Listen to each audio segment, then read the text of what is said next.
ഈശോയുടെ തിരുഹൃദയത്തോടുള്ള ഭക്തിയും സ്നേഹവും പല വിശുദ്ധരുടെയും ജീവിതത്തിൽ നമുക്ക് കാണാനാകും. അവിടുന്ന് നമ്മെ സ്നേഹിച്ചു എന്ന ഫ്രാൻസിസ് മാർപ്പാപ്പയുടെ അവസാന ചാക്രിക ലേഖനത്തിൽ ഞാൻ ശാന്തശീലനും വിനീത ഹൃദയനുമാകിയാൽ എന്നിൽ നിന്ന് പഠിക്കുവാനെന്ന ഈശോയുടെ വചനം വിശുദ്ധ ഫ്രാൻസിസ് സാലസിനെ ഏറെ ആകർഷിച്ചിരുന്നുവെന്ന് അദ്ദേഹം ചൂണ്ടിക്കാണിക്കുന്നു.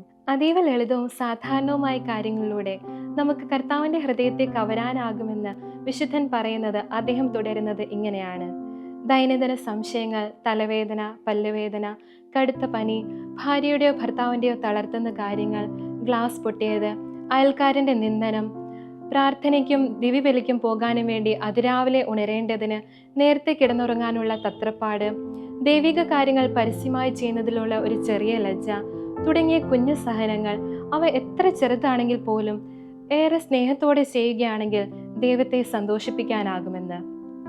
പ്രിയ സഹോദരങ്ങളെ, നമ്മുടെ കർത്താവ് നമ്മെ ഇടമുറിയാതെ സ്നേഹിക്കുകയും നമ്മുടെ പല കുറവുകളും പോരായ്മകളും കണ്ടില്ലെന്ന് നടിച്ച് നമ്മെ സഹിക്കുകയും ചെയ്യുമ്പോൾ നമ്മുടെ കൂടെയുള്ളവരോട് നമ്മളും സഹിഷ്ണുത കാണിക്കണ്ടേ? അവരെ ഹൃദയപൂർവ്വം സ്നേഹിക്കണ്ടേ?